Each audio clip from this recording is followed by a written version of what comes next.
Hello student, study nation में आपका स्वागत है।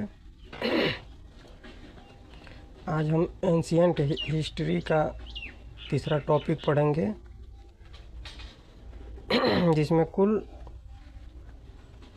11 पार्ट में इसको डिवाइड किया गया है। तो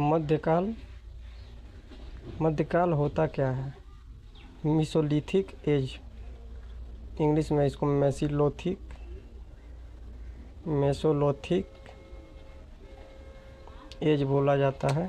यह मानव इतिहास के उस संक्रमण काल को दर्शाता है जब मनुष्य घुमंतू जीवन से अस्थायी जीवन की ओर बढ़ रहा था।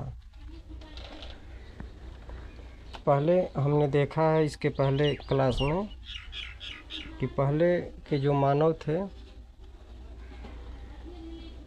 पैलियोलिथिक एज में, तो मानव की ज़िंदगी जो थी वो घुमंतू ज़िंदगी थी।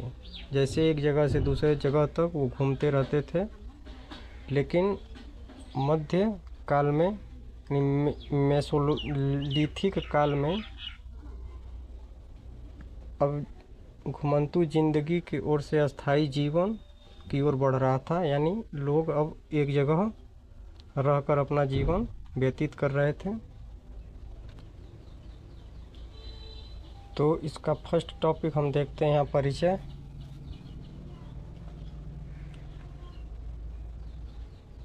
मध्यकाल मध्य पाषाण काल है।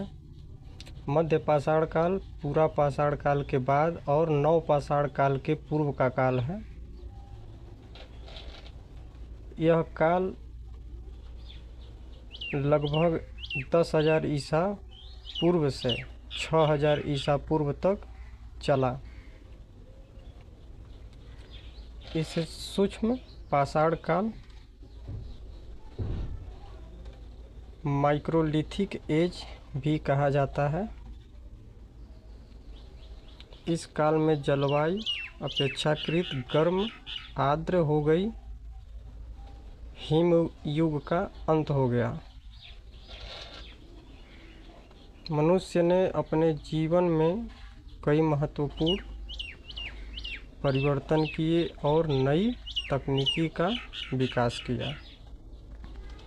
तो परिचय में ये सारी बातें हैं।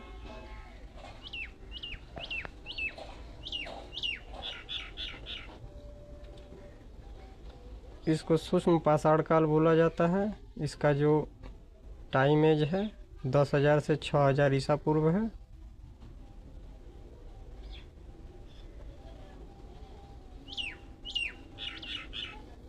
अब देखते हैं हम सेकेंड टॉपिक, जलवायु एवं प्राकृतिक परिस्थितियाँ। जलवायु गर्म और आर्द्र हो गई थी। वर्षा में वृद्धि हुई और घने जंगल का विस्तार भी हुआ था। इसी समय में नदियाँ, झीलें और जलाशय बढ़े। वन्य जीवों की विविधता में वृद्धि हुई। तो इसमें चार टॉपिक दिया है। जलवायु गर्म और आर्द्र हो गई, वर्षा में वृद्धि हुई, घने जंगल का विस्तार हुआ, नदियाँ, झीलें और जलाशय बढ़े, वन्य जीवों और विविधता में वृद्धि हुई। साथ साथ आप नोट्स बनाते चलेंगे तो आपके पास एक शॉर्ट नोट भी रहेगा, रिवीजन करने में आसानी होगी। अब तीसरा टॉपिक देखते हैं हम, मानव का जीवन।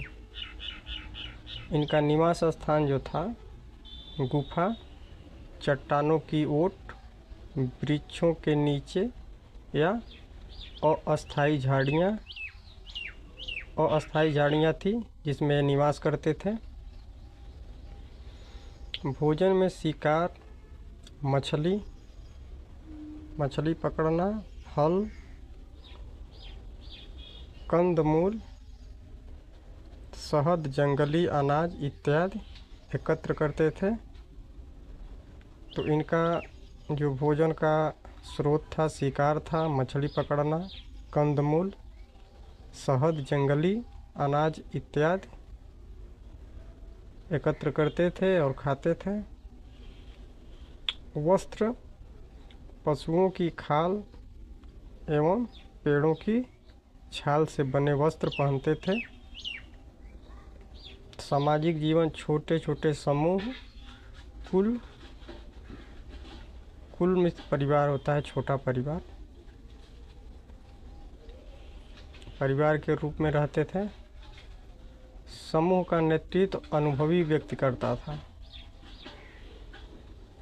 जिस व्यक्ति के पास अनुभव होता था, जो सबको एक सिस्टमेटिक तौर से सबको देखता था, नेतृत्व वही करता था कबीले का या समूह का। मानसिक विकास, धर्म, आस्था और कला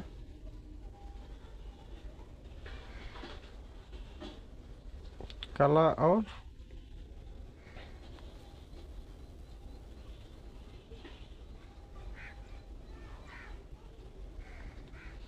सौहार्द का विस्तार हुआ।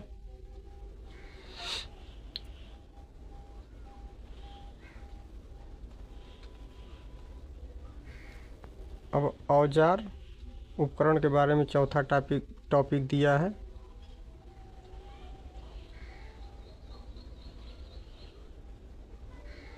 इस काल की सबसे बड़ी विशेषता सूक्ष्म पाषाण औजार का निर्माण है। तो इस काल की विशेषता इसमें जो सूक्ष्म यानी छोटे पाषाण औजार का निर्माण है।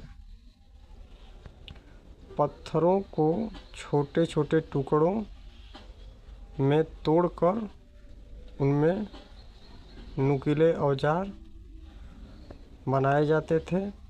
इसमें कुछ औजार के चित्र भी दिए हैं जिसको हम देख रहे हैं। सूक्ष्म ब्लेड, ये जो है सूक्ष्म ब्लेड त्रिभुज आकार का जो है, ये पॉइंटर है, ये स्केपर है। ये पिछले क्लास में भी हम लोग पढ़े थे। चूँकि उसी युग से जुड़ा युग है तो थोड़ी बहुत समानताएं मिलेगा। है यूरिन है, इसके आगे ये मंटार है, या माइकोलिया है क्या?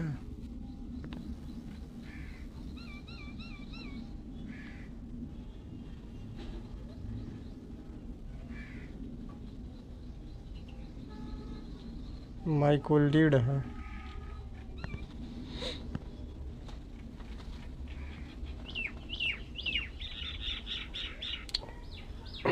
पांचवा इसमें हम देखते हैं कला एवं संस्कृति। गुफा चित्र का विकास भीमबेटका मध्य प्रदेश, आदमगढ़ मध्य प्रदेश।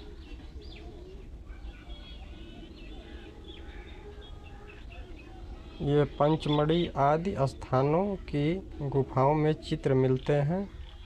चित्र में शिकार के दृश्य, नृत्य, पशु पक्षी, मानव आकृति बनी होती है। नृत्य, संगीत और आभूषणों का प्रचलन था। हड्डी सींग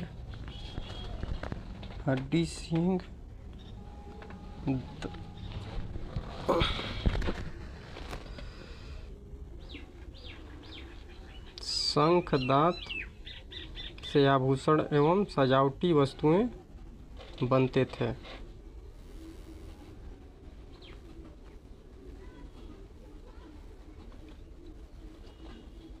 अब इसमें हम छठवां टॉपिक देते हैं अर्थव्यवस्था के बारे में। शिकार, हिरण, नीलगाय, जंगली बैल, खरगोश आदि का शिकार करते थे। मछली पकड़ना, नदियों, झीलों, समुद्र में मछलियां पकड़ते थे। संग्रह, फल, जंगली अनाज, कंदमूल, शहद इत्यादि एकत्र करते थे। कुत्ते का पालन। इस काल में कुत्ते को पालतू बनाया गया जो शिकार में सहायक था। ठीक है, ये स्टेप बाय स्टेप आपको टॉपिक बाय टॉपिक हम बता रहे हैं सारी चीज़ें। आप ध्यान दीजिएगा, कोई भी चीज़ इधर से उधर नहीं है। महत्वपूर्ण स्थल: भीमबेटका मध्य प्रदेश, आदमगढ़ मध्य प्रदेश, बागौर राजस्थान, सराई नाहर राय उत्तर प्रदेश है, महादहा उत्तर प्रदेश है,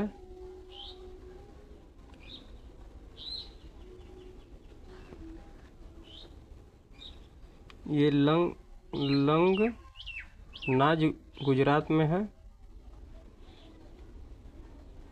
लंग्र नाच है, लंग्र नाच।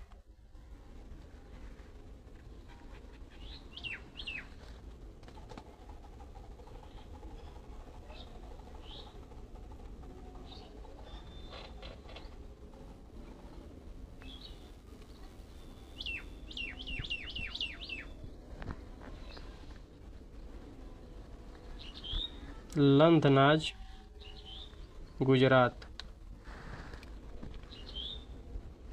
अब 8वां टॉपिक देखते हैं, नवपाषाण काल की ओर संक्रमण। इस काल के अंत में मनुष्य ने पौधों और पशुओं को पालने की कला सीख लिया था। भोजन उत्पादन की दिशा में कदम बढ़ाया गया। मिट्टी के बर्तनों का निर्माण शुरू हुआ।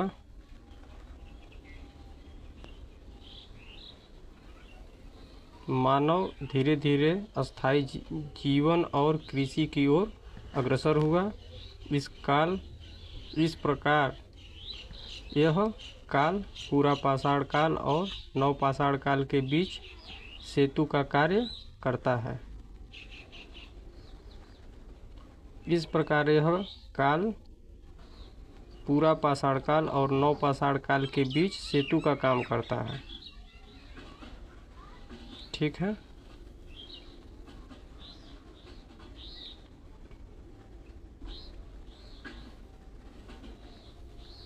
अब हम पढ़ेंगे 9वां टॉपिक, कालक्रम। पूरा पाषाण काल लगभग 25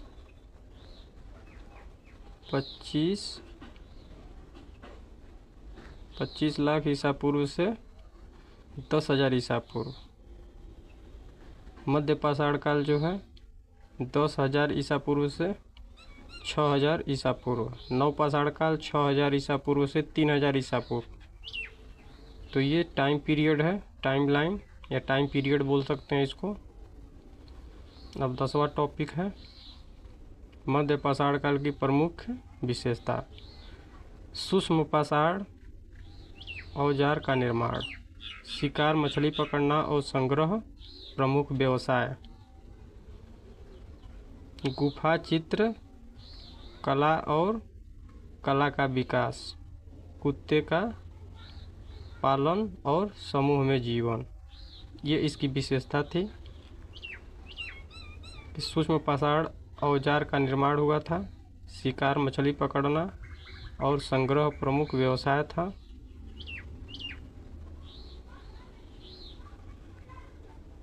गुफा चित्र और कला का विकास, कुत्ते का पालन और समूह में जीवन। जलवायु में गर्म, आर्द्र और आर्द्र, अस्थायी जीवन और कृषि की ओर संक्रमण। अस्थायी जीवन और कृषि की ओर संक्रमण। पूरा पाषाण काल और नवपाषाण काल के बीच सेतु। ठीक है, अब लास्ट टॉपिक है 11वां टॉपिक। संक्षेप में, मध्य पाषाण काल मानव जीवन के विकास का अत्यंत महत्वपूर्ण काल है। इस काल में मानव ने प्रकृति के साथ सामंजस्य स्थापित करते हुए अपने जीवन को अधिक संगठित और उन्नत बनाया तथा नवपाषाण काल की सभ्यता की नींव रखी। तो ये लास्ट टॉपिक था। ठीक है, सारी चीज़ें आपके सामने हैं और आप इसका नोट्स बनाते चलिए। यदि कोई भी चीज़ समझ में नहीं आती है तो इसको आप ChatGPT या किसी चीज़ से थोड़ा क्लियर कर लीजिए। हो सकता है कोई फैक्ट गलती भी हो सकता है, तो आप चीज़ों को थोड़ा अपने हिसाब से खोजते चलिए।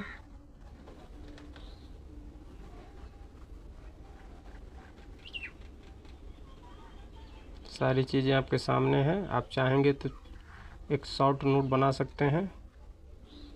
रिवीजन के पर्पज़ से शॉर्ट नोट अच्छा रहेगा।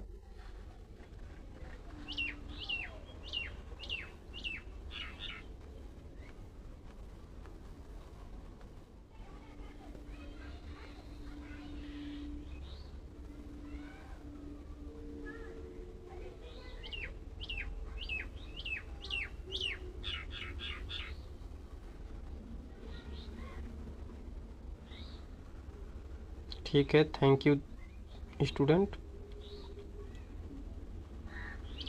वीडियो को शेयर, लाइक और सब्सक्राइब कीजिए आप लोग।